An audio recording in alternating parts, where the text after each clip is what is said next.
गौतम बुद्ध ऐसे हैं जैसे हिमाच्छादित हिमालय। पर्वत तो और भी हैं, हिमाच्छादित पर्वत और भी हैं, पर हिमालय अतुलनीय है, उसकी कोई उपमा नहीं। हिमालय बस हिमालय जैसा है, गौतम बुद्ध बस गौतम बुद्ध जैसे। पूरी मनुष्य जाति के इतिहास में वैसा महिमापूर्ण नाम दूसरा नहीं।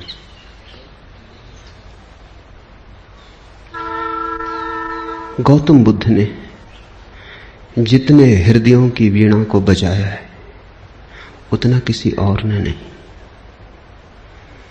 गौतम बुद्ध के माध्यम से जितने लोग जागे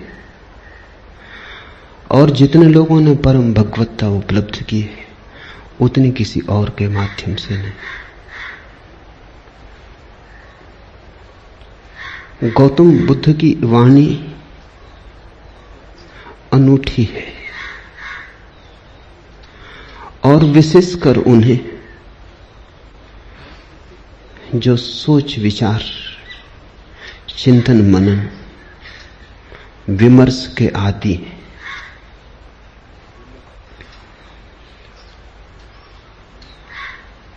हृदय से भरे हुए लोग सुगमता से परमात्मा की तरफ चले जाते हैं,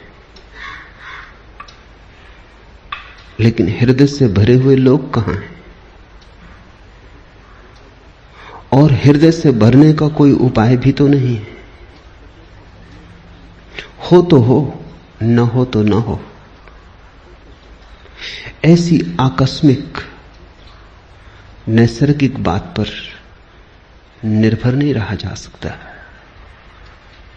बुद्ध ने उनको चेताया जिनको चेताना सर्वाधिक कठिन है। विचार से भरे लोग, बुद्धिवादी, चिंतन मननशील,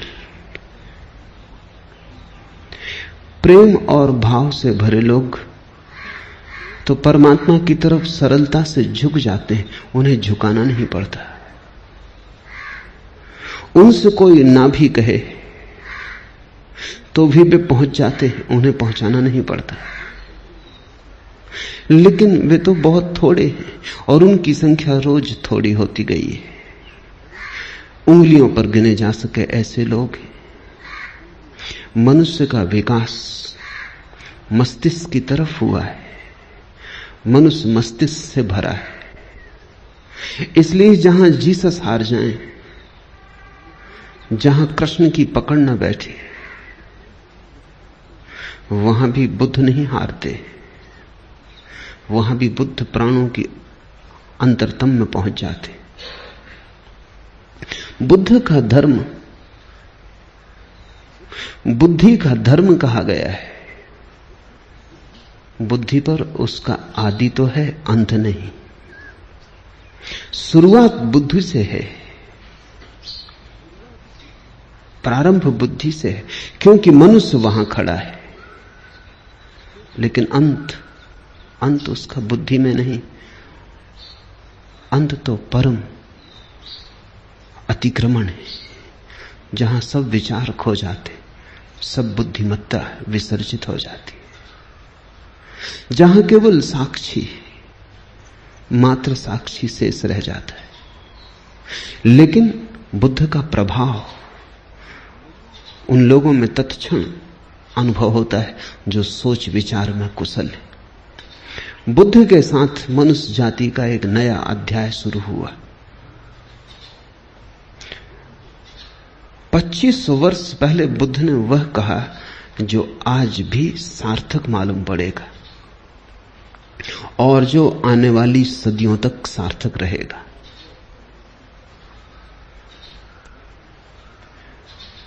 बुद्ध ने विश्लेषण दिया, एनालिसिस दी, और जैसा सूक्ष्म विश्लेषण उन्होंने किया कभी किसी ने ना किया था और फिर दोबारा कोई ना कर पाया। उन्होंने जीवन की समस्या के उत्तर शास्त्र से नहीं दिए, विश्लेषण की प्रक्रिया से दिए। बुद्ध धर्म के पहले वैज्ञानिक, उनके साथ श्रद्धा और आस्था की जरूरत नहीं, उनके साथ तो समझ पर्याप्त है। अगर तुम समझने को राजी हो तो तुम बुद्ध की नौका में सवार हो जाओगे। अगर श्रद्धा भी आएगी तो समझ की छाया होगी, लेकिन समझ के पहले श्रद्धा की मांग बुद्ध की नहीं।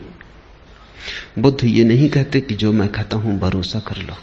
बुद्ध कहते हैं सोचो, विचारो, विश्लेषण करो, खोजो, पाओ अपने अनुभव से तो भरोसा कर लेना। दुनिया के सारे धर्मों ने भरोसे को पहले रखा है, सिर्फ बुद्ध को छोड़कर। दुनिया के सारे धर्मों में श्रद्धा प्राथमिक है, फिर ही कदम उठेगा। बुद्ध ने कहा अनुभव प्राथमिक है, श्रद्धा आनुषांगिक है। अनुभव होगा तो श्रद्धा होगी, अनुभव होगा तो आस्था होगी। इसलिए बुद्ध कहते हैं आस्था की कोई जरूरत नहीं है, अनुभव के साथ अपने से आ जाएगी, तुम्हें लानी नहीं।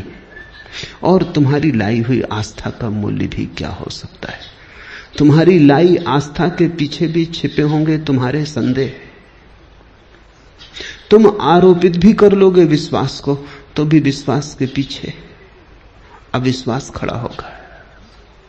तुम कितनी ही दृढ़ता से भरोसा करना चाहो, लेकिन तुम्हारी दृढ़ता कपती रहेगी और तुम जानते रहोगे कि जो तुम्हारे अनुभव में नहीं उतरा है उसे तुम चाहो भी तो भी कैसे मान सकते हो, मान भी लो तो भी कैसे मान सकते हो।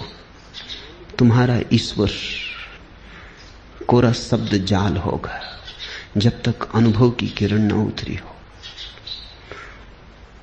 तुम्हारे मोक्ष की धारणा मात्र शाब्दिक होगी जब तक मुक्ति का थोड़ा स्वाद तुम्हें न लगा हो। बुद्ध ने कहा मुझ पर भरोसा मत करना, मैं जो कहता हूं उस पर इसलिए भरोसा मत करना कि मैं कहता हूं। सोचना, विचारना, जीना तुम्हारे अनुभव की कसौटी पर सही हो जाए तो ही सही है, मेरे कहने से क्या सही होगा। बुद्ध के अंतिम वचन हैं अपदीपो भव, अपने दिए खुद बनना। और तुम्हारी रोशनी में तुम्हें जो दिखाई पड़ेगा फिर तुम करोगे भी क्या? आस्था ना करोगे तो करोगे क्या? आस्था सहज होगी, उसकी बात ही उठानी व्यर्थ है। बुद्ध का धर्म विश्लेषण का धर्म है, लेकिन विश्लेषण से शुरू होता है, समाप्त नहीं होता। वहां समाप्त तो परम संश्लेषण पर होता है। बुद्ध का धर्म संदेह का धर्म है, लेकिन संदेह से यात्रा शुरू होती है, समाप्त नहीं होती। समाप्त तो परम श्रद्धा पर होती। इसलिए बुद्ध को समझने में बड़ी भूल हुई, क्योंकि बुद्ध संदेह की भाषा बोलते हैं तो लोगों ने समझा ये संदेहवादी है। हिंदू तक न समझ पाए, जो जमीन पे सबसे ज्यादा पुरानी कौम। बुद्ध निश्चित ही बड़े अनूठे रहे होंगे, तभी तो हिंदू तक समझने से चूक गए। हिंदुओं तक कोई आदमी खतरनाक लगा, घबराने वाला लगा। हिंदुओं को भी लगा कि ये तो सारे आधार गिरा देगा धर्म के। और यही आदमी है जिसने धर्म के आधार पहली दफा ढंग से रखे। श्रद्धा पर भी कोई आधार रखा जा सकता है, अनुभव पर ही आधार रखा जा सकता है। अनुभव की छाया की तरह श्रद्धा उत्पन्न होती। श्रद्धा अनुभव की सुगंध है, और अनुभव के बिना श्रद्धा अंधी है।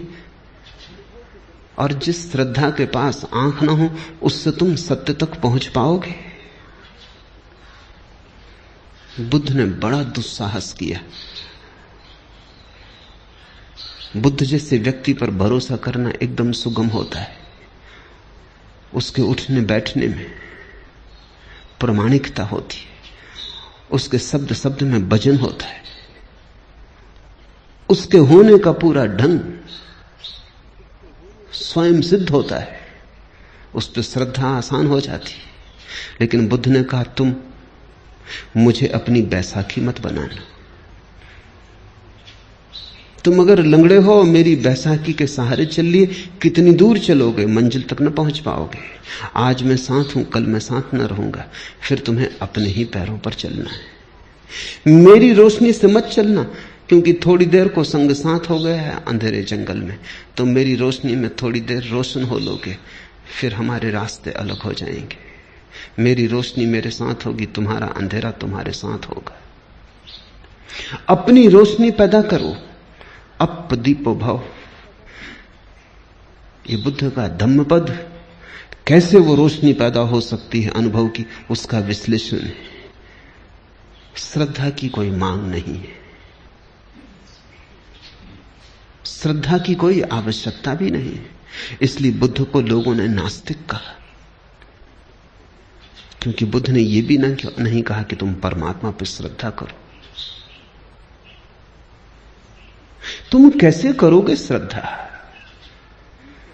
तुम्हें पता होता तो तुम श्रद्धा करते ही, तुम्हें पता नहीं है।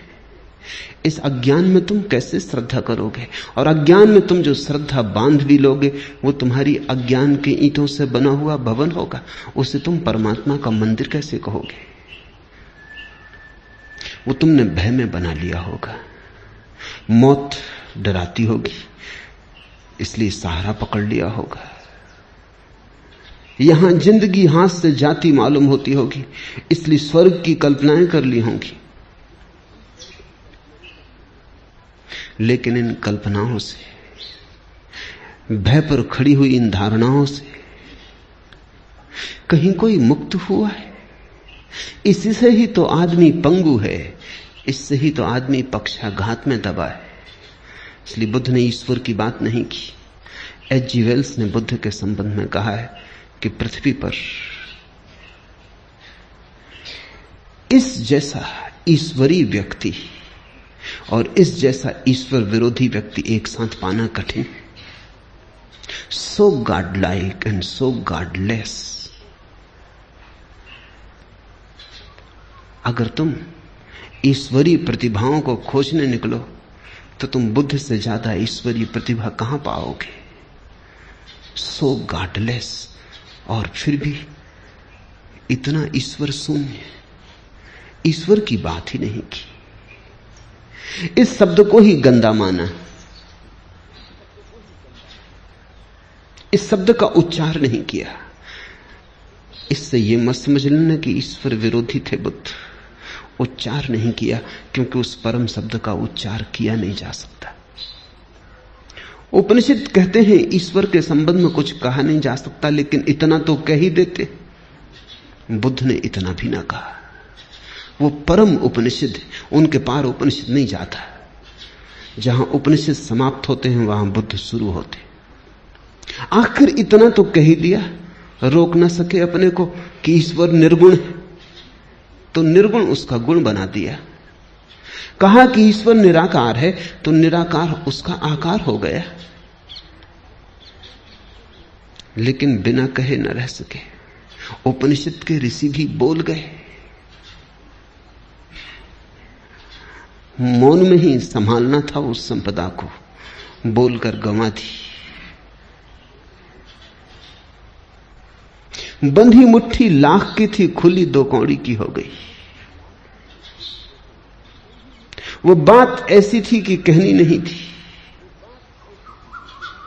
क्योंकि तुम जो कुछ भी कहोगे वो गलत होगा। ये कहना भी कि परमात्मा निराकार है गलत है, क्योंकि निराकार भी एक धारणा है, वो भी आकार से ही जुड़ी है। आकार के विपरीत होगी तो भी आकार से संबंधित है। निराकार का क्या अर्थ होता है?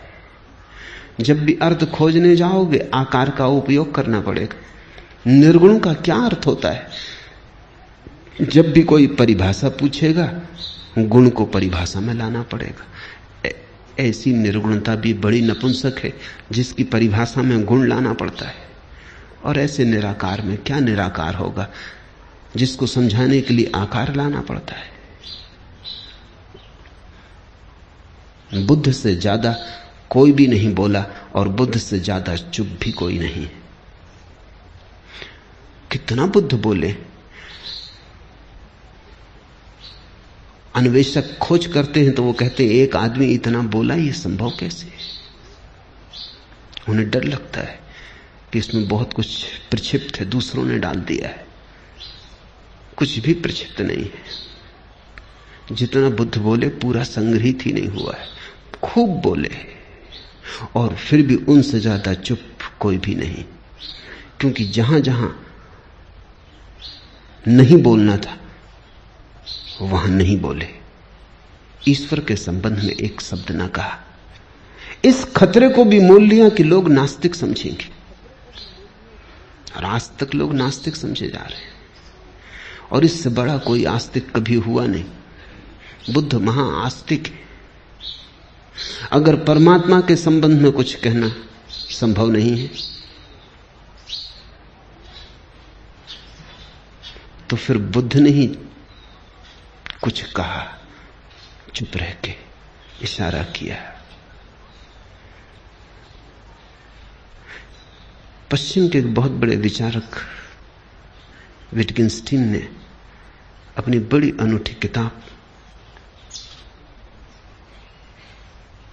ट्रैक्टेटस में लिखा है कि जिस संबंध में कुछ कहा ना जा सके उस संबंध में बिल्कुल चुप रह जाना उचित है। That which cannot be said must not be said। जो नहीं कहा जा सकता कहना ही मत, कहना ही नहीं चाहिए। अगर विटगेंस्टीन बुद्ध को देखता तो समझता। अगर विटगेंस्टीन के वचन को बुद्ध ने समझा होता तो मुस्कुराते और उन्होंने स्वीकृति दी होती। विटगेंस्टीन को भी पश्चिम में लोग नास्तिक समझे, नास्तिक नहीं है। पर जो कही नहीं जा सकती बात अच्छा है ना ही कही जाए। कहने से बिगड़ जाती, कहने से गलत हो जाती।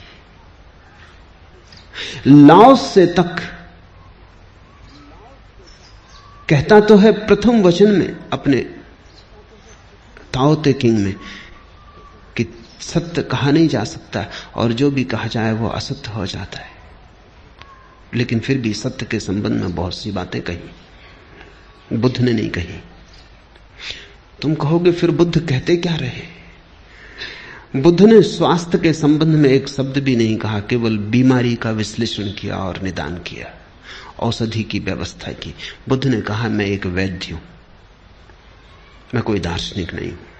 मैं तुम्हारी बीमारी का विश्लेषण करूंगा, निदान करूंगा, औषधि सुझा दूंगा, और जब तुम ठीक हो जाओगे तभी तुम जानोगे कि स्वास्थ्य क्या है। मैं उस संबंध में कुछ भी ना कहूंगा। स्वास्थ्य जाना जाता है, कहा नहीं जा सकता। बीमारी मिटाई जा सकती है, बीमारी समझाई जा सकती है, बीमारी बनाई जा सकती है, बीमारी का इलाज हो सकता है, सही हो सकता है, गलत हो सकता है। बीमारी के साथ बहुत कुछ हो सकता है। स्वास्थ्य, जब बीमारी नहीं होती तब जो शेष रह जाता है वही, उस तरफ केवल इशारे हो सकते हैं, मौन, इंगित हो सकते हैं, वे भी प्रत्यक्ष नहीं, बड़े परोक्ष। बुद्ध के धर्म को शून्यवादी कहा गया है। शून्यवादी उनका धर्म है, लेकिन इससे यह मत समझ लेना कि शून्य पर उनकी बात पूरी हो जाती, नहीं, बस शुरू होती। बुद्ध एक ऐसे उत्तुंग शिखर है जिसका आखिरी शिखर हमें दिखाई नहीं पड़ता। बस थोड़ी दूर तक हमारी आंखें जाती, हमारी आंखों की सीमा है। थोड़ी दूर तक हमारी गर्दन उठती है, हमारी गर्दन के झुकने की सामर्थ्य है। और बुद्ध खोते चले जाते हैं। दूर हिमाच्छादित शिखर है, बादलों के पार।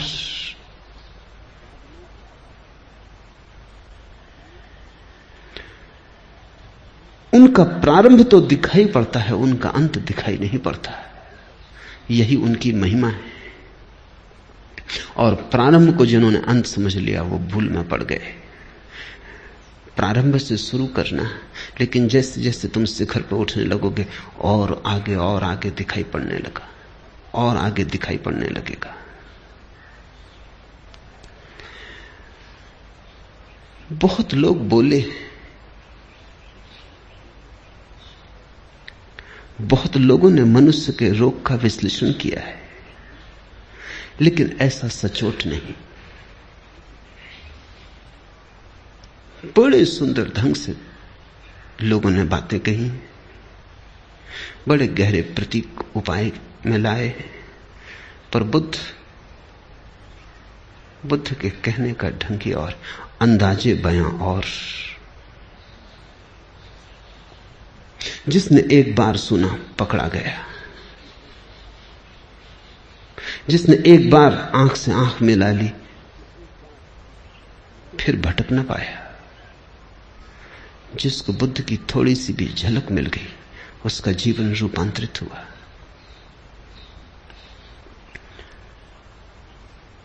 आज से 2500 वर्ष पूर्व जिस दिन बुद्ध का जन्म हुआ, घर में उत्सव मनाया जाता था। सम्राट के घर बेटा पैदा हुआ था, पूरी राजधानी सजी थी। रात भर लोगों ने दिए जलाए, नाचे, उत्सव का क्षण था। बूढ़े सम्राट के घर बेटा पैदा हुआ था, बड़े दिन की प्रतीक्षा पूरी हुई थी। बड़ी पुरानी अभिलाषा थी पूरे राज्य की। मालिक बूढ़ा होता जाता था और नए मालिक की कोई खबर न थी। इसलिए बुद्ध को सिद्धार्थ नाम दिया। सिद्धार्थ का अर्थ होता है अभिलाषा का पूरा हो जाना। पहले ही दिन जब द्वार पर बैंड बाजे बजते थे, शहनाई बजती थी, फूल बरसाए जाते थे महल में, चारों तरफ प्रसाद बंटता था, हिमालय से भागा हुआ एक वृद्ध तपस्वी द्वार पर खड़ा हुआ आकर। उसका नाम था असीता। सम्राट भी उसे सम्मान करता था और कभी असीता राजधानी नहीं आया था। जब कभी जाना था तो शुद्धोधन को, सम्राट को स्वयं उसके दर्शन करने जाना होता था। ऐसे बचपन के साथी थे। फिर शुद्धोधन सम्राट हो गया, बाजार की दुनिया में उलझ गया। असीता महातपस्वी हो गया, उसकी ख्याति दूर दिगंत तक फैल गई।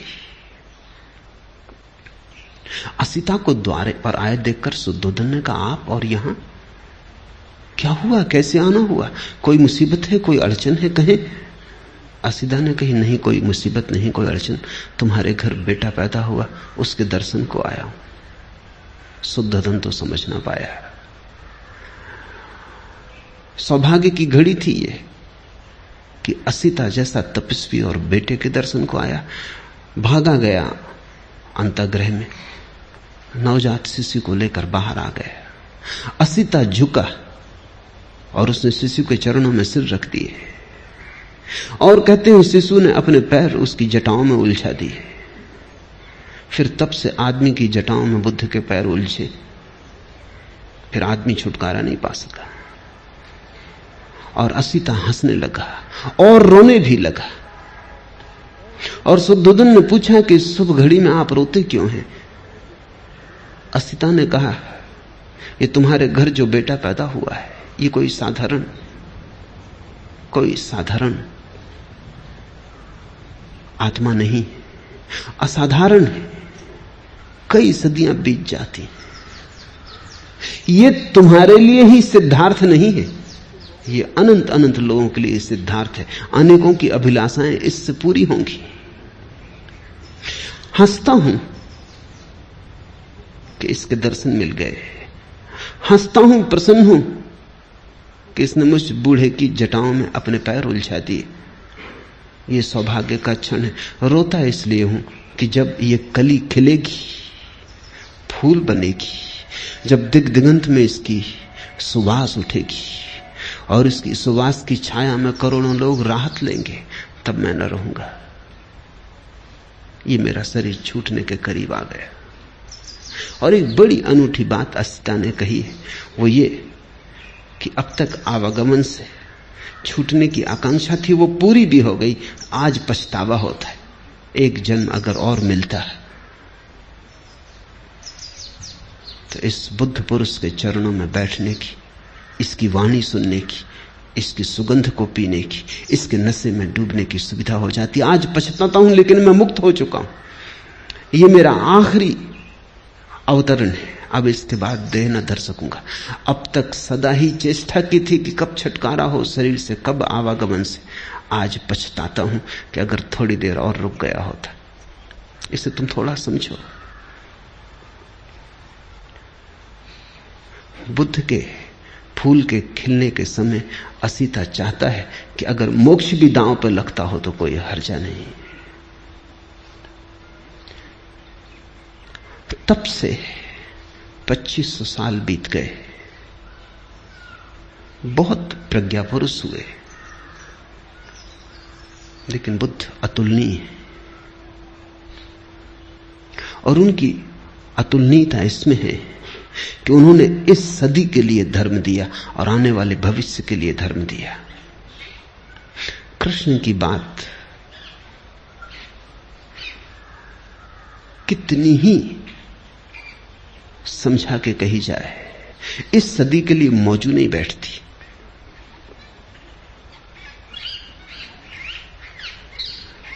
फासला बड़ा हो गया है, बड़ा अंतराल पड़ गया है। कृष्ण ने जिनसे कहा था उनके मनों में और जिनके मन आज उसे सुनेंगे, बड़ा अंतर है। बुद्ध की कुछ बात ऐसी है कि ऐसा लगता है अभी अभी उन्होंने कही। बुद्ध की बात को समसामयिक बनाने की जरूरत नहीं है, वो समसामयिक है, वो कंटेम्पररी है।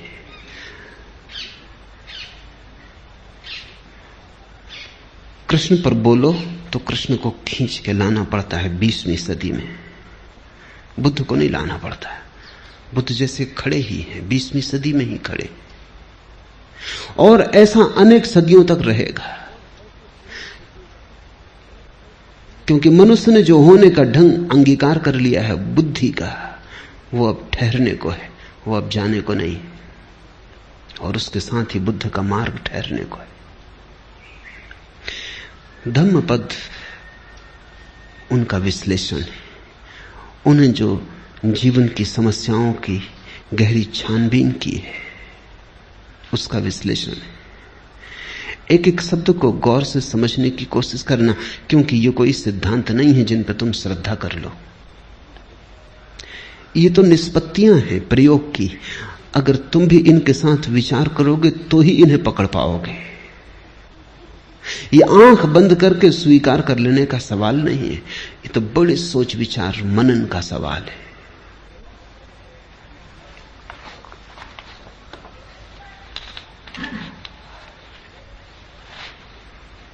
साधारणतः आदमी की जिंदगी क्या है? कुछ सपने, कुछ टूटे फूटे सपने, कुछ अभी भी साबित भविष्य की आशा में अटके। आदमी की जिंदगी क्या है? अतीत के खंडहर, भविष्य की कल्पनाएं। आदमी का पूरा होना क्या है? चले जाते, उठते हैं, बैठते हैं, काम करते हैं, कुछ पक्का पता नहीं क्यों, कुछ साफ जाहिर नहीं कहां जा रहे, बहुत जल्दी में भी जा रहे हैं, बड़ी पहुंचने की तीव्र उत्कंठा है, लेकिन कुछ पक्का नहीं कहां पहुंचना चाहते, किस तरफ जाते हो। कल मैं एक गीत पढ़ता था शाहिर का, न कोई ज्यादा न कोई मंजिल न रोशनी का सुराग, न कोई ज्यादा न कोई मंजिल न रोशनी का सुराग, भटक रही है खलाओं में जिंदगी मेरी। न कोई रास्ता, न कोई मंजिल, रोशनी का सुराग भी नहीं, कोई एक किरण भी नहीं, और पूरी जिंदगी अंधेरी घाटियों में, शून्य में भटक रही है। भटक रही है खलाओं में जिंदगी मेरी। ऐसी ही मनुष्य की दशा है सदा से। बहुत सी झूठी मंजिलें भी तुम बना लेते हो। राहत के लिए कुछ तो चाहिए। सत्य बहुत कड़वा है, और अगर सत्य के साथ तुम खड़े हो जाओ तो खड़े होना भी मुश्किल मालूम होगा। सिगमंड फ्रायड ने कहा है कि आदमी बिना झूठ के जी नहीं सकता। झूठ सहारा है। तो हम झूठी मंजिलें बना लेते हैं। असली मंजिल का तो कोई पता नहीं। बिना मंजिल के जीना असंभव। कैसे जियोगे बिना मंजिल के? अगर ये पक्का ही हो जाए कि पता ही नहीं कहां जा रहे हैं, तो पैर कैसे उठेंगे? यात्रा कैसे होगी? तो हम कल्पित मंजिल बना लेते, एक झूठी मंजिल बना लेते।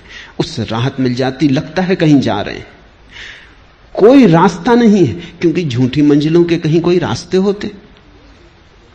जब मंजिल ही झूठी है तो रास्ता कैसे हो सकता है? तो फिर हम रास्ता भी बना लेते,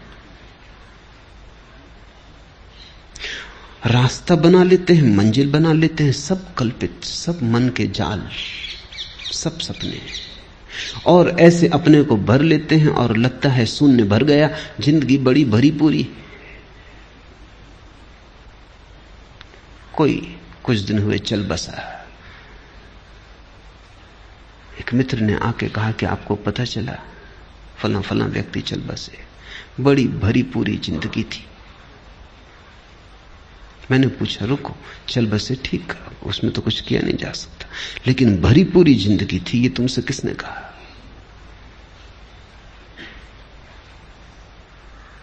शायद उन्होंने सोच के कहा भी नहीं था। थोड़े झिझके कहा, मैं तो ऐसे ही कह रहा था, कहने की बात थी। पर मैंने कहा तो तुम भी सोचते होगे कि बड़ी भरी पूरी जिंदगी थी, मैं उनको जानता हूं। और अगर तुम मुझसे पूछो तो कुछ भी नहीं हुआ, क्योंकि वो मरे हुए ही थे। अब मरा हुआ मर जाए, इसमें कौन सी बड़ी घटना हो गई? जिंदा वो कभी थे नहीं, क्योंकि जिंदगी तो सत्य के साथ ही उपलब्ध होती है, और कोई जिंदगी नहीं है। लेकिन जो झूठ के साथ जी रहा है वो भी सोचता है जिंदगी भरी पूरी। कितने झूठ तुमने बना रखे। लड़का बड़ा होगा, शादी होगी, बच्चे होंगे, धन कमाएगा, यश पाएगा, और तुम मर रहे हो। और तुम्हारे बाप भी ऐसे ही मरे कि तुम बड़े होगे, कि शादी होगी, कि धन कमाओगे, और तुम्हारा लड़का भी ऐसे ही मरेगा। जिंदगी बड़ी भरी पूरी जा रही है। बाप बेटे के लिए मर जाता है, बेटा अपने बेटे के लिए मर जाता है, ऐसा एक दूसरे पे मरते चले जाते। कोई जीता नहीं। मरना इतना आसान, जीना इतना कठिन। लोग सोचते हैं मौत बड़ी दुस्तर है, गलत सोचते हैं। मौत में क्या दुस्तरता है, क्षण में मर जाते हो। जिंदगी दुस्तर है, 70 साल जीना होता है, और बिना झूठ के तुम जीना नहीं जानते हो, तो तुम 1000 तरह के झूठ खड़े कर लेते हो। यश, पद, प्रतिष्ठा, सफलता, धन। जब इनसे चूक जाते हो तो धर्म, मोक्ष, स्वर्ग, परमात्मा, आत्मा, ध्यान, समाधि, पर तुम कुछ ना कुछ ताकि अपने को भरे रखो। और ध्यान रखना, बुद्ध का सारा जोर झूठ से खाली हो जाने पर है। सत्य से भरना थोड़ी पड़ता है। झूठ से खाली हुए तो जो शेष रह जाता है वही सत्य है। गई बीमारी, जो बचा वही स्वास्थ्य है।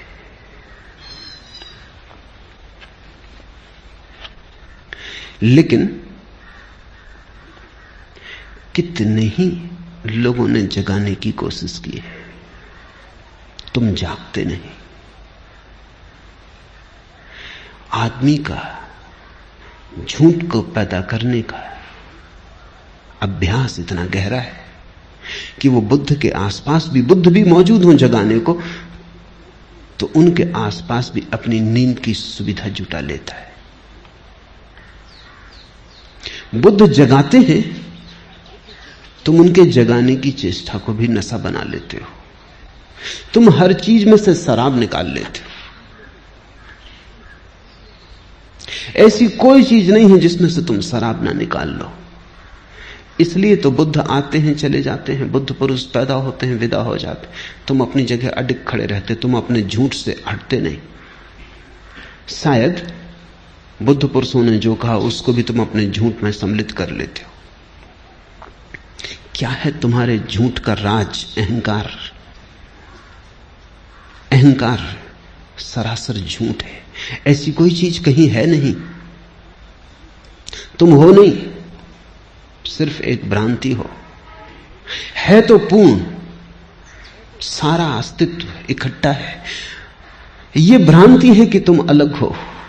कल ही एक मित्र से मैंने कहा कि अब जागो,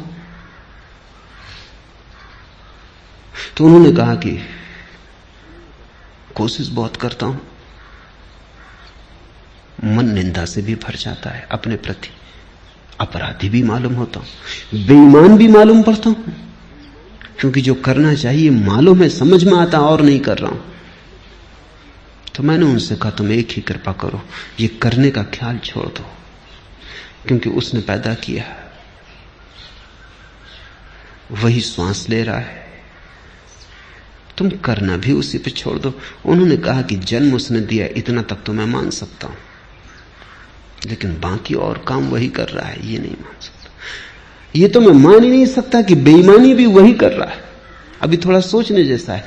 हमें भी लगेगा कि बेचारा धार्मिक बात तो कह रहा है ये व्यक्ति, कि बेईमानी कैसे परमात्मा पे छोड़ दूं, लेकिन नहीं, सवाल ये नहीं है। अहंकार, ये कोई परमात्मा को बचाने की चेष्टा नहीं है कि परमात्मा पे बेईमानी कैसे सौंप दूं, ये भी अहंकार को बचाने की चेष्टा है। ध्यान रखना, जब बेईमानी तुम करोगे तो ईमानदारी भी तुम ही करोगे।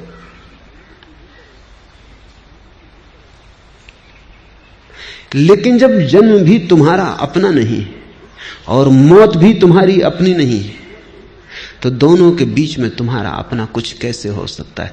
जब दोनों छोर पर आए, जब जन्म के पहले कोई और के हाथ में तुम हो, मौत के बाद किसी और के हाथ में, तो ये बीच की थोड़ी सी जो घड़ियां हैं, इनमें तुम अपने को सोच लेते हो अपने हाथ में, वही भ्रांति हो जाती है।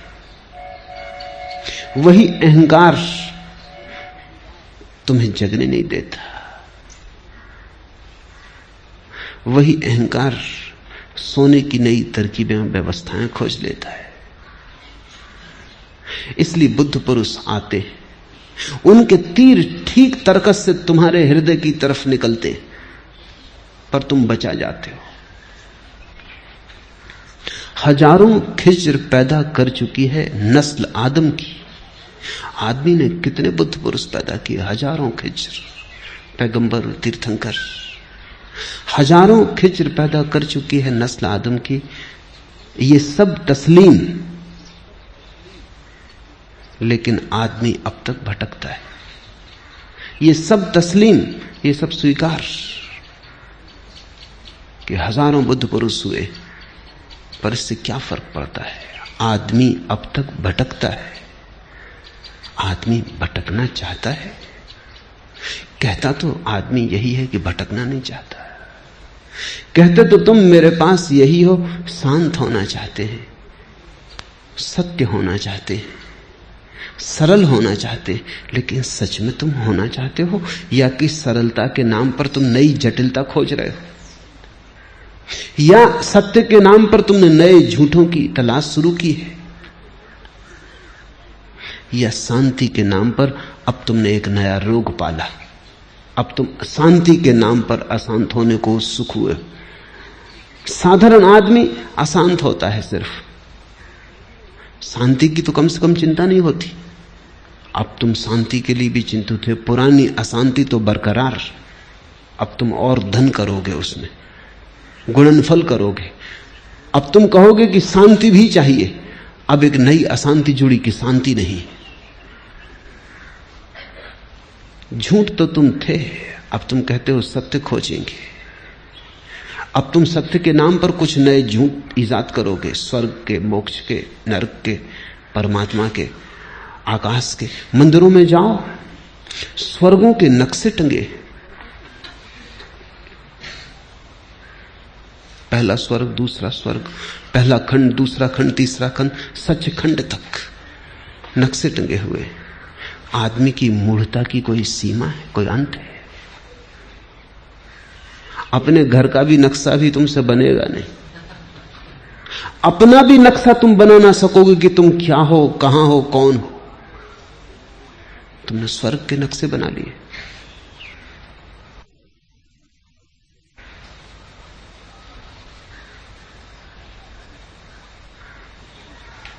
एक दुकान पर एक शिकारी कुछ सामान खरीद रहा था। अफ्रीका जा रहा था शिकार करने, कहीं जंगल में भटक ना जाए, इसलिए उसने एक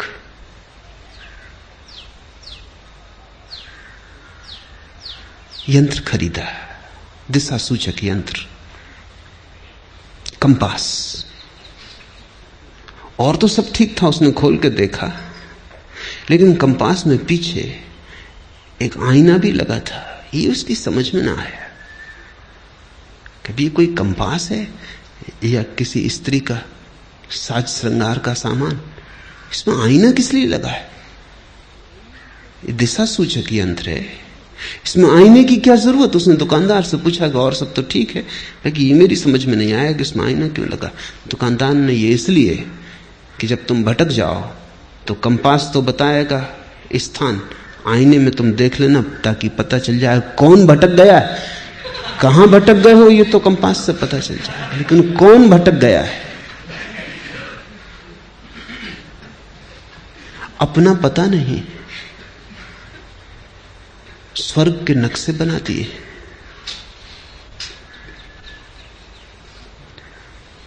विवाद चल रहे हैं लोगों के, कितने नरक होते हैं।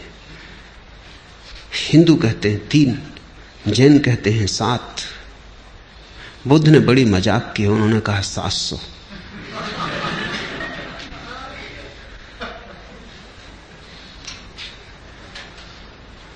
ये मजाक की है, क्योंकि बुद्ध को जरा भी उत्सुकता नहीं इस तरह की मूर्ताओं में। लेकिन मजाक भी नहीं समझ पाते लोग। बुद्ध के मानने वाले हैं जो कहते हैं कि नहीं 700 ही होते हैं, इसलिए कहे। मैं तुमसे कहता हूं 7000।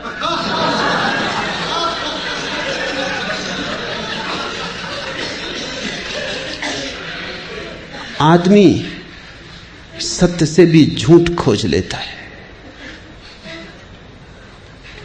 इसलिए आदमी भटकता है। बुद्ध बड़े शुद्ध खोजी हैं, उनकी खोज बड़ी निर्दोष। घर छोड़ा तो जितने गुरु उपलब्ध थे सबके पास गए। गुरु उनसे थक गए, क्योंकि असली शिष्य आ जाए तभी पता चलता है कि गुरु गुरु है या नहीं। झूठे शिष्यों के साथ तो पता नहीं चलता। लोग मुझसे पूछते हैं आके कि असली गुरु का कैसे पता चले। मैं उनको कहता हूं तुम फिक्र ना करो, अगर तुम असली शिष्य हो पता चल जाए। नकली गुरु तुमसे बचेगा, भागेगा कि ये चला आ रहा असली शिष्य, ये झंझट खड़ी करेगा। तुम गुरु की फिक्र ही छोड़ दो। असली शिष्य अगर तुम हो तो नकली गुरु तुम्हारे पास टिकेगा ही नहीं।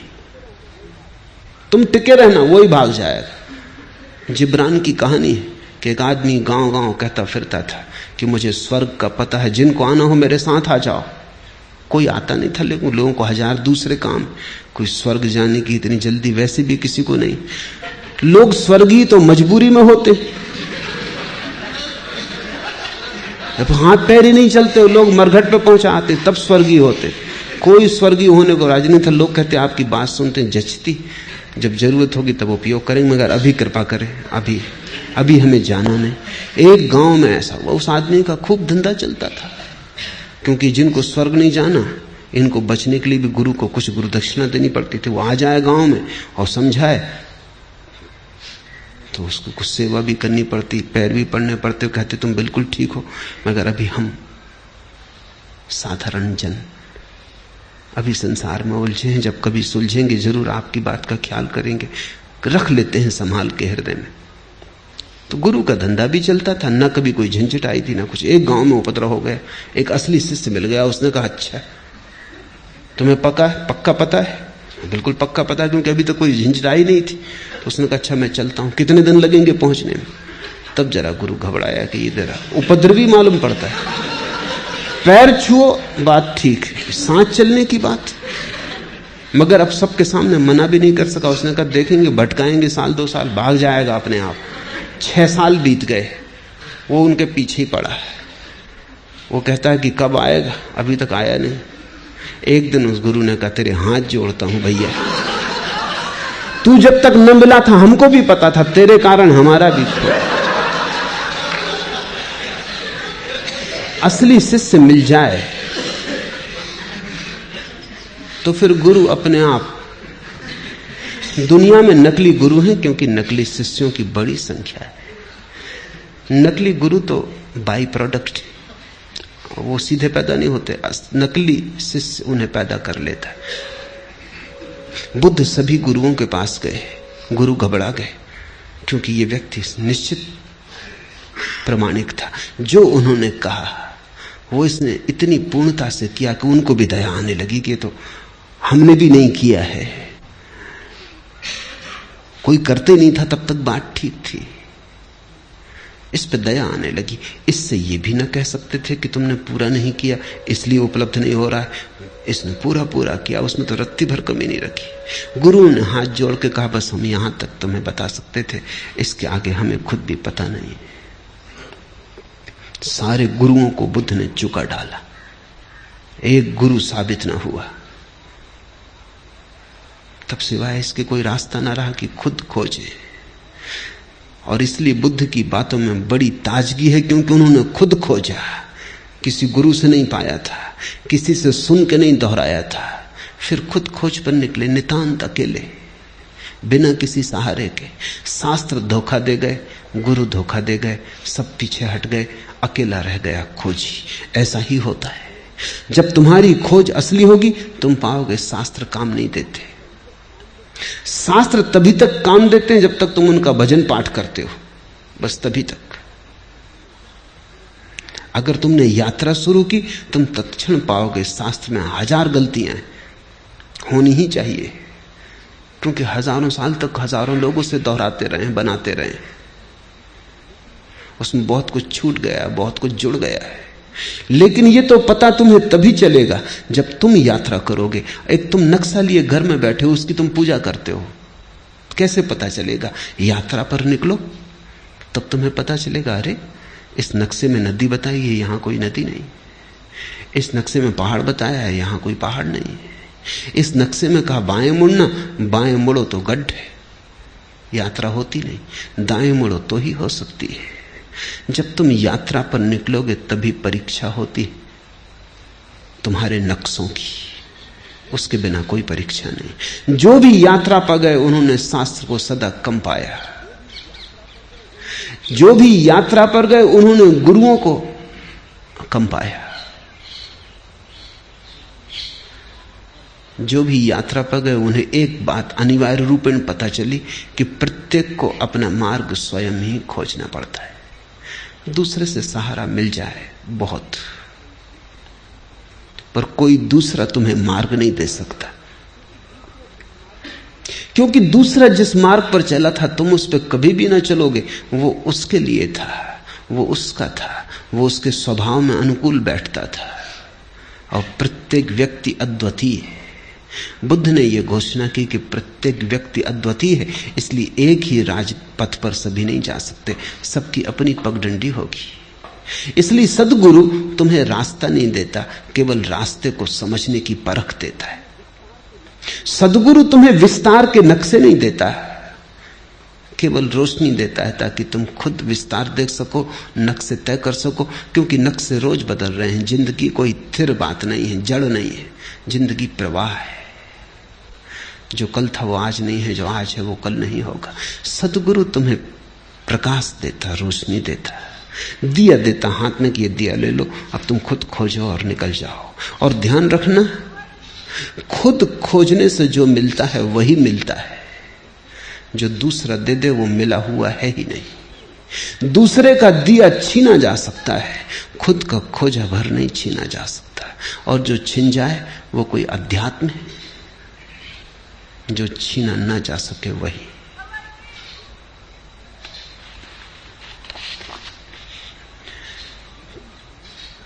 पहली गाथा, मन सभी प्रवृत्तियों का पुरोगामी है,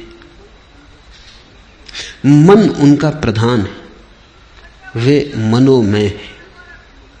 यदि कोई दोषयुक्त मन से बोलता है या कर्म करता है तो दुख उसका अनुसरण वैसे ही करता है जैसे गाड़ी का चक्का खींचने वाले बैलों के पैर का। छोटा सूत्र पर बड़ा दूरगामी।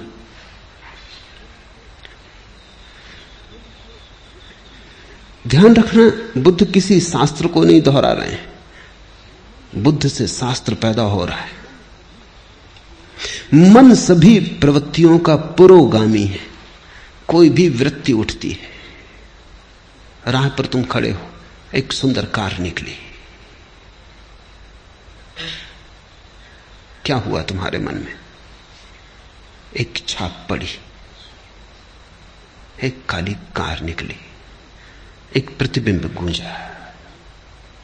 कार के निकलने से वासना पैदा नहीं होती। अगर तुम देखते रहो और तुम्हारा देखना ऐसा ही तटस्थ हो जैसे कैमरे की आंख होती, कैमरे के सामने से भी कार निकल जाए, वो फोटो भी उतार देगा तो भी कार खरीदने नहीं जाएगा और न सोचेगा कि कार खरीदनी है। अगर तुम वहां खड़े हो और कैमरे जैसी तुम्हारी आंख है, तुमने सिर्फ देखा, काली कार गुजर गई, चित्र बना गया, एक छाया आई गई, कुछ भी कठिनाई नहीं।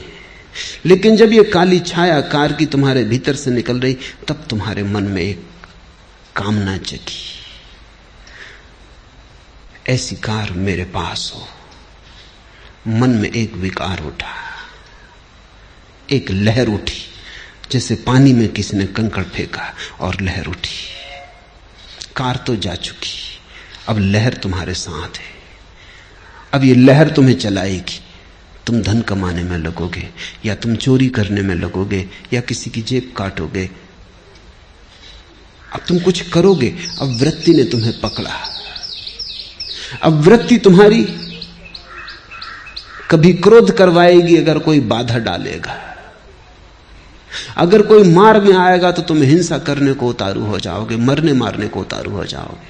अगर कोई सहारा देगा तो तुम मित्र हो जाओगे, कोई बाधा देगा तो शत्रु हो जाओगे।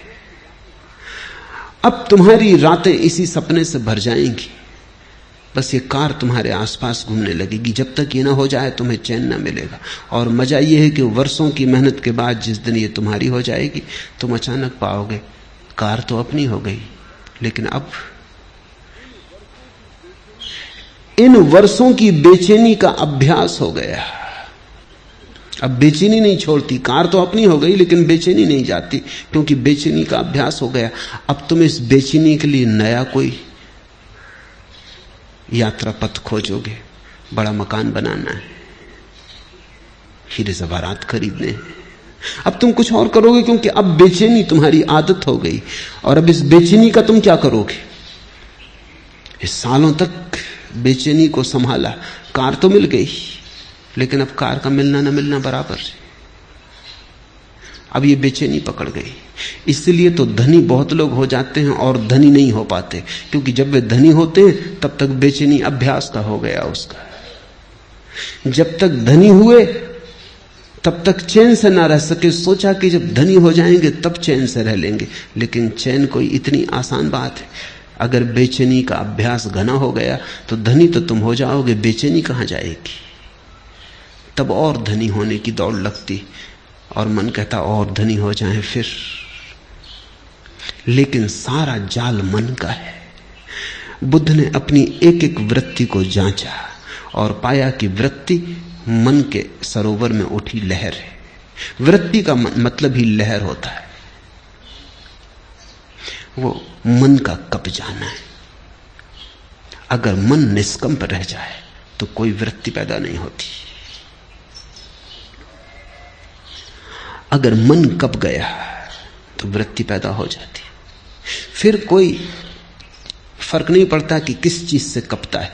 आज से 2500 साल पहले बुद्ध के समय में कार तो नहीं थी, तो कई नासमझ सोचते हैं कि तब बड़ी शांति थी क्योंकि कार नहीं थी, तो कार की तो चिंता पैदा ही नहीं हो सकती थी। हवाई जहाज नहीं था तो हवाई जहाज खरीदना इसकी चिंता तो पैदा नहीं हो सकती थी। लेकिन तुम गलती में हो, चिंताएं इतनी ही थी क्योंकि किसी के पास शानदार बैलगाड़ी थी, बग्घी थी, वो चिंता पैदा करवाती थी। किसी के पास शानदार घोड़ा था, वो चिंता पैदा करवाता था। चिंता के लिए विषय से कोई फर्क नहीं पड़ता। तुम लहर सरोवर में उठाने के लिए एक कंकड़ फेंको या कोहिनूर हीरा फेंको, इससे कोई फर्क नहीं पड़ता। कोहिनूर हीरा भी वृत्ति उठाता है, साधारण कंकड़ भी उतनी ही वृत्ति उठाता, उतनी ही लहर उठाता है। पानी फिक्र नहीं करता कि तुमने कोहिनूर फेंका कि कंकड़ फेंका, कुछ फेंका, बस इतना काफी है। मन में कुछ भी फेंका और उपद्रव शुरू हुआ। मन सभी प्रवृत्तियों का पुरोगामी, मन उनका प्रधान है, वे मनोमय है। यदि कोई दोषयुक्त मन से बोलता है या कर्म करता है तो दुख उसका अनुसरण वैसे ही करता है जैसे गाड़ी का चक्का खींचने वाले बैलों के पैर का। बुद्ध ने एक सूत्र पाया, जीवन में दुख है, हम भी जीवन में दुखी हैं। और जब हमें दुख पकड़ता है तो हम पूछते हैं किसने दुख पैदा किया, कौन मेरा दुख पैदा कर रहा है? पत्नी, पति, बेटा, बाप, मित्र, समाज, कौन मेरा दुख पैदा कर रहा है? आर्थिक व्यवस्था, सामाजिक ढांचा, कौन मेरा दुख पैदा कर रहा है? मार्क्स से पूछो तो वो कहता है दुख पैदा हो रहा है क्योंकि समाज का आर्थिक ढांचा गलत है, गरीबी है, अमीरी है, इसलिए दुख पैदा हो रहा है। फ्रायड से पूछो तो वो कहता है दुख इसलिए पैदा हो रहा है कि मनुष्य को अगर उसकी वृत्तियों के प्रति पूरा खुला छोड़ दिया जाए तो वो जंगली जानवर जैसा हो जाता है। दुख पैदा होगा उससे, सभ्यता नष्ट हो जाएगी।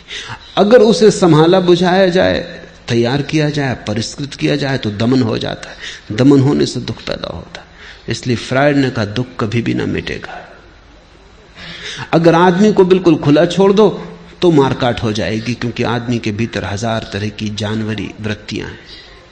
अगर दबाओ, ढंग का बनाओ, सज्जन बनाओ तो दमन हो जाता है। दमन होता है तो दुख होता रहता है, वृत्तियां पूरी नहीं हो पाती। पूरी करो तो मुसीबत, न पूरी करो तो मुसीबत। तो फ्रायड ने तो अंत में कहा कि आदमी जैसा है कभी सुखी हो ही नहीं सकता, सुख असंभव है। फ्रायड और मार्क्स, इनका विश्लेषण ही अगर अकेला विश्लेषण होता तो पक्का है कि आदमी कभी सुखी नहीं हो सकता। क्योंकि रूस में गरीब अमीर मिट गए लेकिन दुख नहीं मिटा। गरीब अमीर मिट गए तो दूसरे वर्ग खड़े हो गए। कोई पद पर है, कोई पद पर नहीं है, कोई कम्युनिस्ट पार्टी में है, कोई कम्युनिस्ट पार्टी में नहीं है। जो पद पर है वो इतना शक्तिशाली हो गया है जितना धनी पुराने दिनों में कभी भी न था, और जो पद पर नहीं है वो इतना निर्बल हो गया है जितना भूखा भिखमंगा गरीब कभी नहीं था। धनी के हाथ में इतनी ताकत कभी नहीं थी जितनी रूस में पदाधिकारी के हाथ में। संघर्ष वहीं के वहीं खड़ा है, भेद वहीं के वहीं खड़ा है। वर्ग नए बन गए, पुराने मिटे। तो कुछ ऐसा लगता है आदमी बीमारी बदलता जाता है। क्रांतियों के नाम से केवल बीमारी बदलती, कुछ भी बदलता नहीं। ऊपर के ढंग बदलते हैं, भीतर का रोग जारी रहता है। सब क्रांतियां व्यर्थ हो गई। सिर्फ बुद्ध की एक क्रांति अभी भी सार्थकता रखती। बुद्ध कहते हैं तुम्हारे मन में ही कारण है। बाहर खोजने गए, पहला कदम ही गलत पड़ गया, अब तुम ठीक कभी ना हो पाओगे। तुम्हारे मन में ही दुख का कारण है। जब भी तुम किसी को दुख देना चाहते हो तुम दुख पाओगे। जब भी तुम दुख देने की आकांक्षा से भरे किसी विचार के पीछे जाते हो, तुम दुख के बीज बो रहे हो। दूसरे को दुख मिलेगा या नहीं मिलेगा, तुम्हें दुख जरूर मिलेगा। तुम अगर आज दुख पा रहे हो तो बुद्ध कहते हैं कल बोए बीजों का फल है। और अगर कल तुम चाहते हो दुख न पाओ तो आज कृपा करना, आज बीज मत बोना। यदि कोई दोषयुक्त मन से बोलता है, सोचता है, व्यवहार करता है या वैसे कर्म करता है, तो दुख उसका अनुसरण वैसे ही करता है जैसे गाड़ी जाती तो बैलों के पीछे चाक चले आते। तुम्हारे मन में अगर किसी को भी दुख देने का जरा सा भी भाव है तो तुम अपने लिए बीज बो रहे हो, क्योंकि तुम्हारे मन में जो दुख देने का बीज है वो तुम्हारे ही मन की भूमि में गिरेगा, किसी दूसरे की मन की भूमि में नहीं गिर सकता। बीज तो तुम्हारे भीतर है, वृक्ष भी तुम्हारे भीतर ही होगा, फल भी तुम ही भोगोगे। अगर बहुत गौर से देखा जाए तो जब तुम दूसरे को दुख देना चाहते हो तब तुमने अपने को दुख देना शुरू कर ही दिया। तुम दुखी होने शुरू हो ही गए। तुम क्रोधित हो, किसी पर क्रोध करके उसे नष्ट करना चाहते हो, उसे तुम करोगे या नहीं ये दूसरी बात है, लेकिन तुमने अपने को नष्ट करना शुरू कर दिया। बुद्ध कहते थे क्रोध से बड़ी कोई मूढ़ता नहीं, दूसरे के कसूर के लिए तुम अपने को दंड देते हो। एक आदमी ने तुम्हें गाली दी, कसूर उसका होगा, अब क्रोधित तुम हो रहे हो, दंड तुम अपने को दे रहे हो, कसूर उसका था। इससे ज्यादा मूढ़ता और क्या हो सकती। उसने गाली दी, उसकी समस्या है, तुम क्यों बीच में आते हो? तुम गाली मत लो, लेने पर निर्भर है, लेना आवश्यक नहीं। आप मुझे गाली दे सकते हैं लेकिन लेने पर थोड़ी मजबूर कर सकते। देना आपके बस में, लेना मेरे बस में। उस मालकियत को मुझसे कोई कभी नहीं छीन सकता। मैं कह सकता हूं कि नहीं लेता, फिर तुम क्या करोगे? तुम्हारी गाली तुम्ही पर लौट जाएगी। तुमने गाली देने के लिए जो तैयारी में दुख भोगा वो भोगा, अब गाली लौटेगी तब तुम जो दुख भोगोगे वो भोगोगे। जब हम किसी चीज को अपने मन के भीतर ले लेते तभी वो सक्रिय हो जाती है, और दूसरे से लेने की कोई जरूरत नहीं है। तुम अपने भीतर ही इतने दुख के बीज पैदा करते रहते हो अकारण। मैं कलकत्ते में एक मित्र के घर मेहमान होता था। उनके पास सबसे बढ़िया कोठी है कलकत्ते में, ठीक कहना चाहिए, अब नहीं। अब एक दूसरी कोठी खड़ी हो गई, पड़ोस में खड़ी हो गई।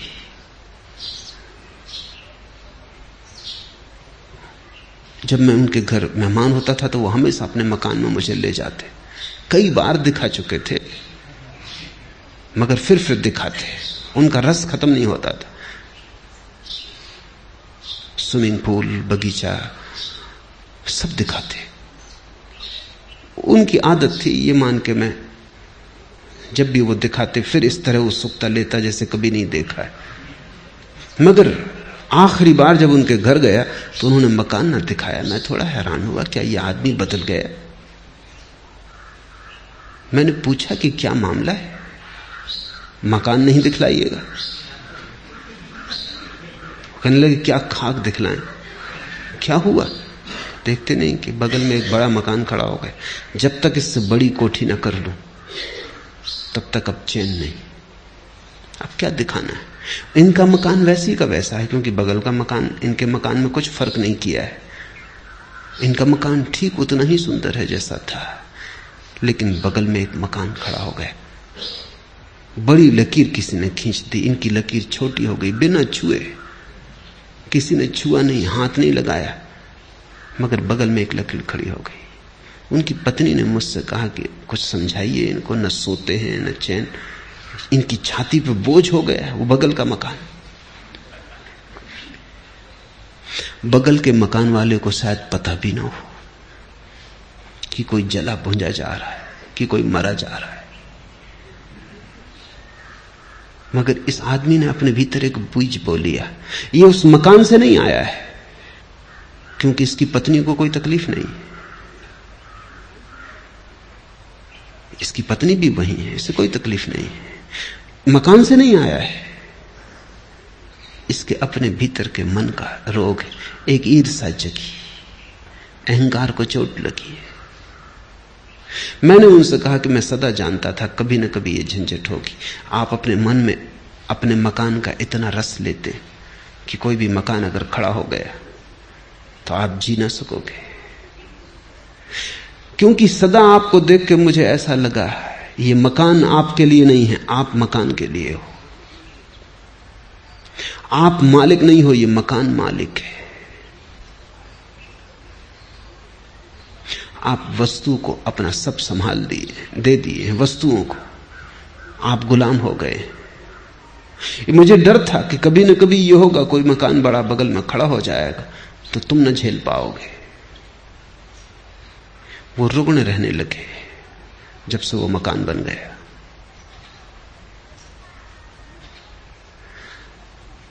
मन में सारा खेल है। यही जिंदगी मुसीबत, यही जिंदगी मसरत, यही जिंदगी हकीकत, यही जिंदगी फसाना। कैसी मन की व्याख्या है,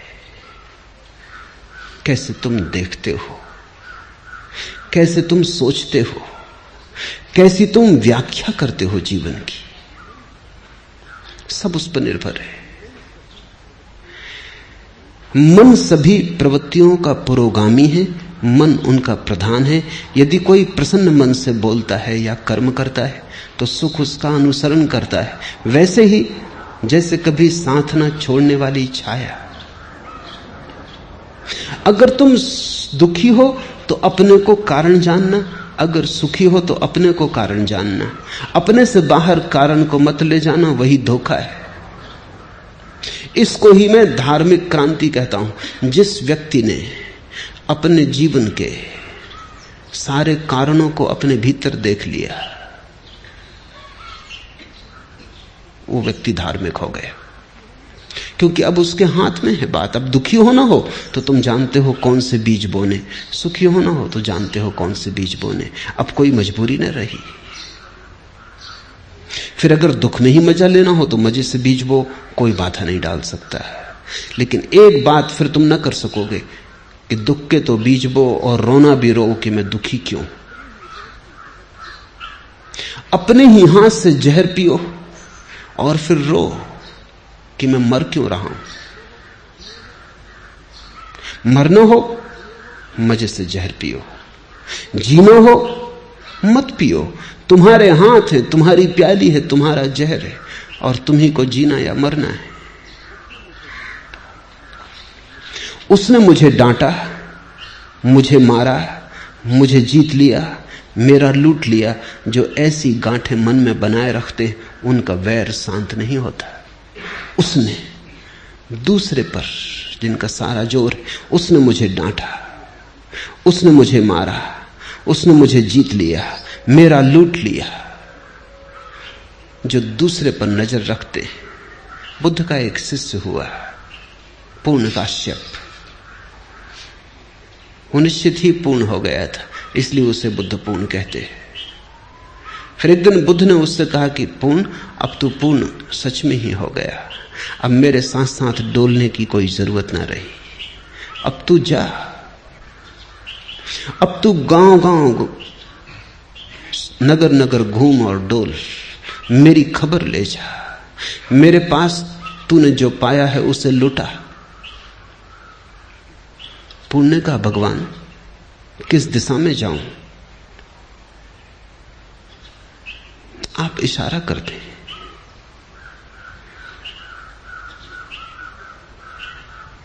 बुद्ध ने कहा तू खुद ही चुन ले, अब तू खुद ही समर्थ है, अब मेरे इशारे की भी कोई जरूरत ना रही। तो पूर्ण ने कहा कि जाऊंगा। सूखा नाम का एक इलाका था बिहार में, वहां जाऊंगा। बुद्ध ने कहा तू खतरा मोल ले रहा है, वो जगह भली नहीं, लोग सज्जन नहीं, लोग बड़े दुष्ट हैं और लोग सताने में रस लेते हैं। लोग तुझे परेशान करेंगे इन पीत वस्त्रों में। उन्होंने भिक्षु कभी देखा नहीं, वो बड़े जंगली हैं, तू वहां मत जा। पर पुण्य का इसलिए तो उनको मेरी जरूरत है, किसी को तो जाना ही होगा। कब तक वे जंगली रहें, कब तक उनको पशुओं की तरह रहने दिया जाए? मुझे जाना होगा, आज्ञा दे। बुद्ध ने कहा जा, मेरे 2-3 सवालों के जवाब दे दे। पहला, अगर वे तुझे गालियां दें, अपमान करें तो तुझे क्या होगा? तो पूर्ण ने कहा, ये भी आप मुझसे पूछते हैं क्या होगा? आप भली भांति जानते कि मैं प्रसन्न होऊंगा, क्योंकि मेरे मन में यह भाव उठेगा कितने भले लोग हैं, सिर्फ गालियां देते, मारते नहीं। मार भी सकते थे। बुद्ध ने कहा ठीक, मगर अगर मारने ही लगे तो तेरे मन में क्या होगा? पूर्ण ने कहा, आप पूछते, आप भली भांति जानते हैं कि पूर्ण प्रसन्न होगा कि धन्य भाग कि मारते हैं, मार ही नहीं डालते, मार भी डाल सकते थे। बुद्ध ने कहा आखिरी सवाल पूर्ण, अगर मार ही डालें तो मरते वक्त तेरे मन में क्या होगा? पूर्ण ने कहा आप और पूछते, आपको भली भांति मालूम है कि जब मैं मर रहा हूंगा तो मेरे मन में होगा धन्य भाग, उस जीवन से छुटकारा दिला दिया जिसमें कोई भूल चूक हो सकती थी। बुद्ध ने कहा अब तू जा, अब तुझे जहां जाना है तू जा। अब तुझे कोई गाली नहीं दे सकता, अब तुझे कोई मार नहीं सकता, अब तुझे कोई मार डाल नहीं सकता। ऐसा नहीं कि वो तुझे गाली ना देंगे, गाली तो वो देंगे, लेकिन तुझे अपने कोई गाली नहीं दे सकता। ऐसा नहीं कि वो तुझे मारेंगे नहीं, मारेंगे, लेकिन तुझे अब कोई मार नहीं सकता। और कौन जाने कोई तुझे मार भी डाले, लेकिन अब तू अमृत है, अब तेरी मृत्यु संभव नहीं। सारा खेल मन का है। कैसे हम देखते, उसने मुझे डांटा, उसने मुझे मारा, मुझे जीत लिया, मेरा लूट लिया। जो ऐसी गांठें मन में नहीं बनाए रखते हैं, उनका वैर शांत हो जाता है। और वैर नरक है, कहीं और कोई नरक नहीं। शत्रुता में जीना नरक है। तुम जितनी शत्रुता अपने चारों तरफ बनाते हो उतना तुम्हारा नरक बड़ा हो जाता है। तुम जितनी मित्रता अपने चारों तरफ बनाते हो उतना स्वर्ग खड़ा हो जाता है। स्वर्ग मित्रों के बीच जीने का नाम है, नरक शत्रुओं के बीच जीने का नाम है। और सब तुम पे निर्भर है। नरक कोई भौगोलिक जगह नहीं है और न कोई स्वर्ग कोई भौगोलिक जगह है। नक्शों में मत पड़ना। मनोदशाएं, स्टेट्स ऑफ माइंड। जब तुम सारे जगत को मित्र की तरह देखते हो, ऐसा नहीं कि सारा जगत मित्र हो जाएगा, इस भूल में मत पड़ना। लेकिन तुम जब सारे जगत को मित्र की भांति देखते हो, तुम्हारे लिए जगत मित्र हो गया, तुम्हारे शत्रु समाप्त हो गए। और अगर कोई तुम्हारी शत्रुता करेगा तो वो शत्रुता उसके मन में होगी, वो उसकी पीड़ा पाएगा, लेकिन तुम्हें कोई पीड़ा नहीं दे सकता। इस संसार में वैर से वैर कभी शांत नहीं होता, अवैर से ही वैर शांत होता है। यही सनातन धर्म है, यही नियम है। नहीं वैरेन वैरानी समंतीद कुदाचनम, अवैरेन चा समंती एस धम्मो सनंतनो। यही सनातन धर्म है। शत्रुता से शत्रुता समाप्त नहीं होती, क्रोध से क्रोध समाप्त नहीं होता, वैर से वैर नहीं मिटता। और जितना वैर बढ़ता जाता है उतना तुम अपने चारों तरफ अपने हाथों नरक निर्मित करते चले जाते हो। ये जगत तुम्हारी कृति है, तुम चारों तरफ अपना परिवेश बनाते हो। ये बात तुम्हें दिखाई पड़ जाए, ये इशारा तुम्हें समझ आ जाए, तो तुम्हें फिर कोई दुख नहीं दे सकता। तुम्हारा स्वभाव तब सुख हो जाएगा। फैलाओ मैत्री। महावीर ने कहा है मिट्टी में सव्य भूएसु, वैरम मज्झ न के नहीं, मेरी मित्रता सबसे है, सारे विश्व से, सब भूतों से, सब भूएसु, और वैर मेरा किसी से भी नहीं। महावीर के कानों में भी खीले ठोकने वाले मिल गए, पत्थर मारने वाले मिल गए, महावीर को गांव-गांव से खदेड़ कर बाहर निकालने वाले मिल गए, लेकिन महावीर यही कहते रहे, वैरम मज्झ न के नहीं, मेरी किसी से कोई शत्रुता नहीं। उनकी होगी, उनका हिसाब वो जाने। अभी कुछ दिन पहले मैं एक कहानी कह रहा था कि दो मनोवैज्ञानिक, एक ही मकान में उनका दफ्तर था, रोज सुबह आते, लिफ्ट में सवार होते, अक्सर साथ साथ सवार होते। वो जो लिफ्ट को चलाने वाला सेवक था वो बड़ा हैरान था। जब भी वे दोनों साथ साथ जाते तो पहले एक मनोवैज्ञानिक उतरता है 10वीं 12वीं मंजिल पे कहीं। जब भी वो उतरता है दरवाजे से लौट के दूसरे मनोवैज्ञानिक के ऊपर थूकता,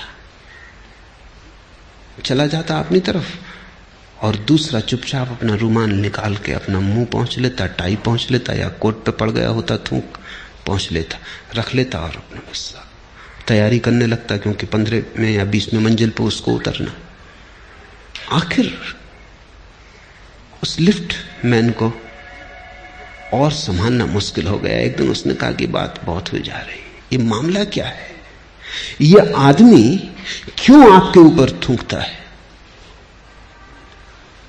तो उस मनोवैज्ञानिक ने कहा, ये उसकी समस्या है, उसी से पूछो, मेरा इसमें कोई हाथ ही नहीं, ये समस्या उसकी है, उसी से पूछो, बेचारा जरूर कोई ना कोई पागलपन उसे सवार है,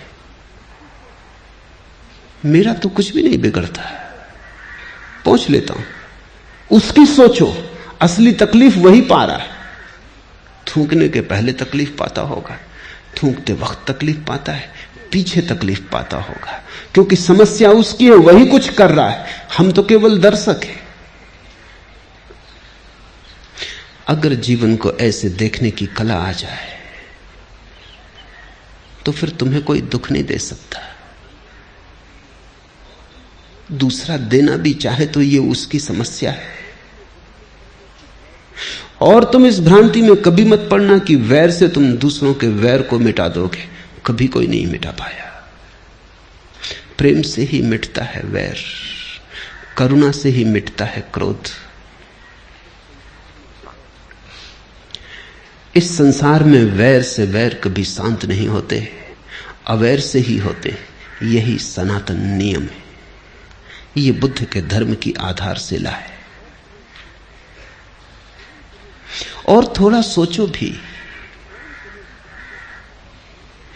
कि कौन तुम्हें सुख दे पाता है, कौन तुम्हें दुख दे पाता है, सब तुम्हारे मन का ही हिसाब है। अभी घड़ी भर पहले जो बात सुख देती थी, घड़ी भर बाद दुख देने लगती। अभी जो बात दुख दे रही, घड़ी भर बाद सुख दे सकती। तुम्हारी व्याख्या, तुम कैसे उस बात को पकड़ते हो, क्या उस बात को रंग देते हो, क्या रूप देते हो। और अगर तुम्हें यह दिखाई पड़ जाए कि कोई दूसरा सुख नहीं दे सकता, तो दुख कैसे देगा? किसने तुम्हें कभी कोई सुख दिया, याद है कुछ? किसने तुम्हें कभी कोई आनंद दिया, याद है कुछ? और जब किसी ने कोई सुख नहीं दिया तो दुख कोई क्या देगा? मैं एक गीत कल पढ़ता था, बात मूल्यवान लगी। डरूं में किस लिए गुस्से से, प्यार में क्या था, मैं अब खिजा जो रोऊं, बहार में क्या था। डरूं में किस लिए गुस्से से, प्यार में क्या था। जब दूसरे के प्यार से कुछ न मिला तब उसके गुस्से से क्या परेशान होना है। जब प्यार ही कुछ न दे सका तो गुस्सा क्या छीन लेगा। मैं अब खिजा जो रोऊं, बहार में क्या था। और अब पतझड़ आ गई, सब वीरान हुआ जाता है। इसको रोऊं, लेकिन बाहर में क्या था? जब बाहर थी तब भी जब कुछ पास न था, जब बाहर में भी कोई सुख न मिला, तो अब पतझड़ में दुख का क्या प्रयोजन है? लेकिन आदमी बड़ा अजीब है, जिनसे तुम्हें सुख नहीं मिला उनसे भी तुम दुख ले लेते हो। जिनके जीते जी तुम्हें कभी कोई शांति नहीं मिली, उनके मरने पर तुम रोते हो। मैं एक युगल को जानता हूं। जब तक पति जिंदा रहा, पति और पत्नी निरंतर कलह करते रहे। कभी कभी मेरे पास आते थे, लेकिन सुलझाव कोई आसान न था। सब उलझाव सुलझ जाएं, पति पत्नी के बड़े मुश्किल से सुलझते, क्योंकि सुलझाना ही नहीं चाहते। शायद वही उनकी जिंदगी है, वही व्यस्तता है, वही कुल भराव है। वो भी चला जाए तो फिर बड़ा खाली हो जाता है। कई बार तलाक देने की बात भी उठी, लेकिन उस पे भी राजी ना हो पाते थे। फिर पति शराब पीने लगा और शराब पीते पीते मरा। जवान ही था, अभी कोई 36 साल उम्र थी, ज्यादा नहीं थी। जब मर गया तो पत्नी मेरे पास आई, छाती पीट पीट कर रोने लगी। मैंने उससे कहा, अब तू रोना बंद कर, क्योंकि जिस आदमी के कारण तू कभी हंसी नहीं, उसके लिए रोना क्या? और मैं जानता हूं कि 1000 बार तेरे मन में यह सवाल उठता रहा होगा कि यह आदमी मरी जाए तो अच्छा। बोल, झूठ कहता हूं या सच? वो थोड़ी चौंकी। उसने कहा, आपको कैसे पता चला? पता चलने की क्या बात है? कितनी बार तूने नहीं सोचा है कि आदमी मरी जाए तो झंझट मिटे। अब मर गया, आकांक्षा पूरी हो गई, अब क्यों रोती है? जिससे तुझे सुख नहीं मिला उससे दुखी होने का क्या प्रयोजन है? लेकिन यही बड़े मजे की बात है, सुख लेने में तो तुम बड़े कंजूस, दुख लेने में तुम बड़े कुशल। सुख तो तुम बामुश्किल स्वीकार करते हो, दुख तुम द्वार सजा के खड़े हो सदा, स्वागतम, हाथ फैलाए खड़े हो सदा। तुम दुखी होना चाहते हो, दुखवादी हो, अन्यथा कोई कारण नहीं तुम्हारे दुखी होने का। जीवन को जो जानते हैं वो पहचान लेते हैं कि न तो दूसरे से सुख मिलता है न दुख मिलता है, न तो किसी के जीवन से तुम्हें जीवन मिलता है न किसी के मौत से तुम्हें मौत मिलती है। डरूं मैं किस लिए गुस्से से, प्यार में क्या था? मैं अब खिजा जो रहूं, बाहर में क्या था? और जब तुम्हें दोनों बातें साफ दिखाई पड़ जाती तब जैसे एक उद्घाटन हो जाता है भीतर, एक बिजली कौन जाती कि ये मैं ही हूं, अपनी ही शक्ल देखता हूं, दूसरे तो केवल दर्पण है। अपने ही प्रतिबिंब, अपनी ही प्रतिध्वनि, अपनी ही परछाई पकड़ता हूं, दूसरे तो केवल दर्पण, घाटियां हैं जिनमें अपनी ही आवाज गूंज के लौट आती।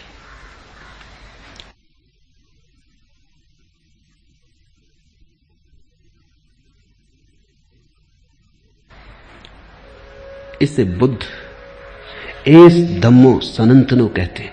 यही धर्म का सनातन सूत्र है। न परमात्मा, न मोक्ष, न वेद, न आत्मा, कोई भी धर्म के मूल आधार नहीं है। बुद्ध कहते हैं एस धम्मो सनातनो। ये छोटा सा सूत्र कि तुम्हारे दुख के कारण तुम हो, तुम्हारे सुख के कारण तुम हो, और दूसरे को दुख देने से तुम कभी सुख न पा सकोगे, दूसरे को सताने से कभी तुम उत्सव न मना सकोगे। वैर से वैर शांत नहीं होता, अवैर से शांत हो जाता है। अवैर बरस जाए, वैर की अग्नि शांत हो जाती, फिर हो या न शांत ये कोई सवाल नहीं है, तुम्हारे लिए समाप्त हो जाती है। जिस व्यक्ति को ये सूत्र समझ में आ गया उसके लिए नरक नहीं, वो यहीं इसी क्षण में प्रविष्ट जाता है। उसका स्वर्ग कल नहीं है, उसका स्वर्ग अभी है। हम इस संसार में नहीं रहेंगे, सामान्य जन ये नहीं जानते, और जो इसे जानते हैं उनके सारे कलह शांत हो जाते। बड़ी थोड़ी देर का बसेरा है, रैन बसेरा। सुबह हुई और चल पड़ेंगे यात्री। ये कारवां यहीं ठहरा ना रहेगा। ये तंबू हैं जिनको तुमने घर समझा है, ये अभी अभी लगाए हैं, अभी अभी उखाड़ने का वक्त आ जाएगा।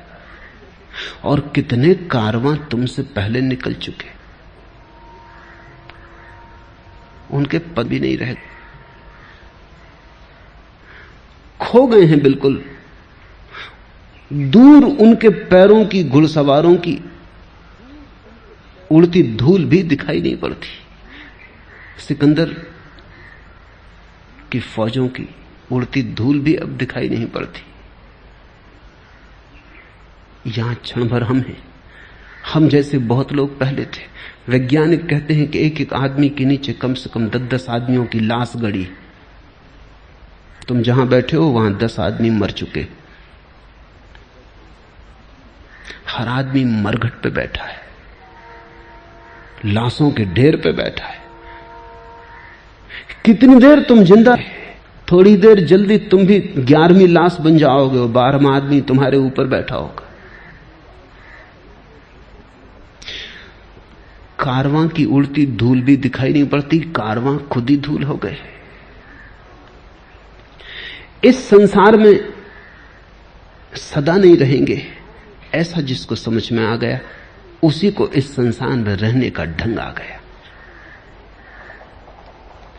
जिसको समझ में आ गया कि ओस की बूंद है, अब गिरी तब गिरी, भोर की तरैया है, अभी अब डूबी तब डूबी, क्षण भर का खेल है, फिर क्या चिंता है, फिर किसको दुख देना है, किसको पीड़ा देनी, किससे शत्रुता लेनी है। शत्रुता हम ले पाते हैं इसी आधार पर कि जैसे सदा रहना है। तुम थोड़ा सोचो, अगर इसी वक्त खबर आ जाए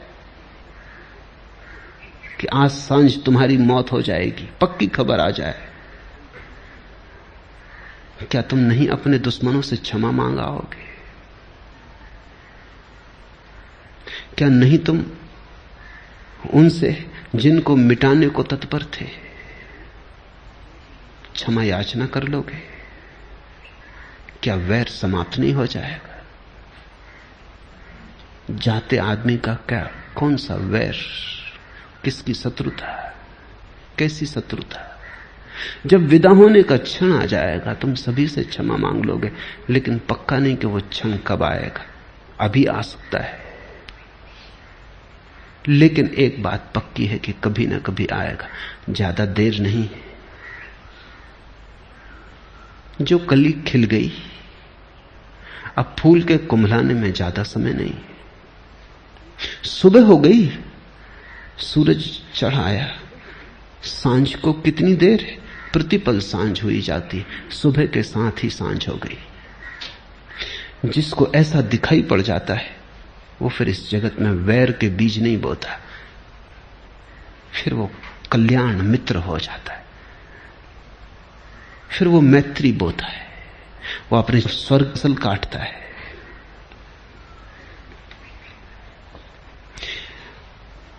हम इस संसार में नहीं रहेंगे, सामान्य जन ये नहीं जानते, ऐसे जीते हैं जैसे सदा यहां रहना है, उसी से सारी भूल हो जाती है।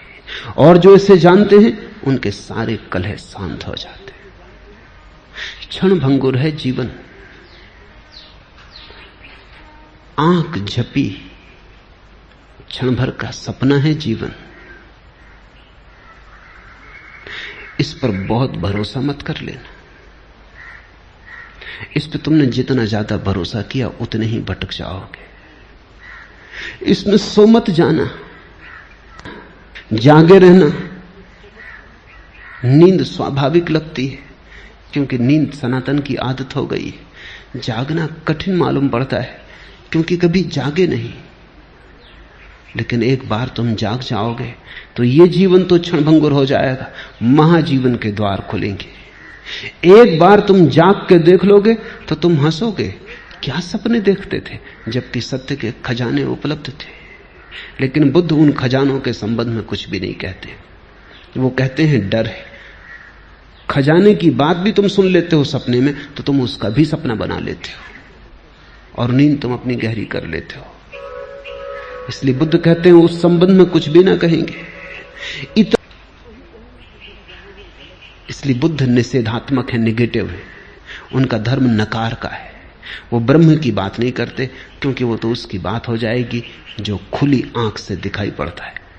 वो मोक्ष की बात नहीं करते क्योंकि तुमसे क्या मोक्ष की बात करनी, तुम इतनी गहरी नींद में पड़े हो, तुमने संसार की ऐसी शराब पी ली कि तुमसे क्या मोक्ष की बात करनी।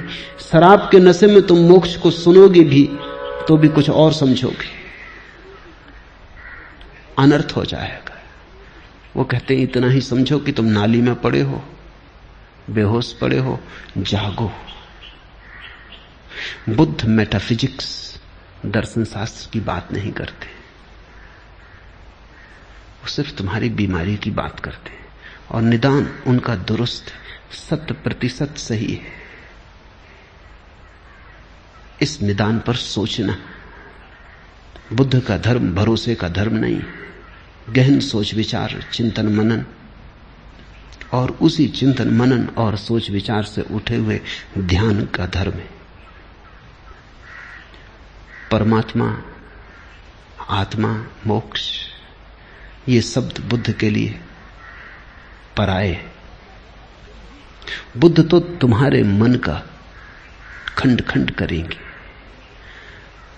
क्योंकि तुम्हारा मन ही एकमात्र सवाल है जो उपनिषदों ने कहा है, वेदों ने कहा है, कुरान ने कहा है, बाइबल ने कहा है, लेकिन बुद्ध उसको कहते नहीं। इस बात को स्मरण रखना, जो पाना है वो पाकर ही जाना जाएगा। उसकी चर्चा व्यर्थ है और उसकी चर्चा खतरनाक है। ज़ेन फकीर हैं जापान में, बुद्ध को प्रेम करते हैं, सुबह सांझ पूजा करते हैं, लेकिन वे कहते हैं अगर बुद्ध का भी बहुत ज्यादा विचार मन में आने लगे और बुद्ध के प्रति भी बहुत ज्यादा लगाव बनने लगे तो सावधान, कहीं नींद में नया सपना तो नहीं आता। तो रास्ते में जाएं, उठा के तलवार काट देना।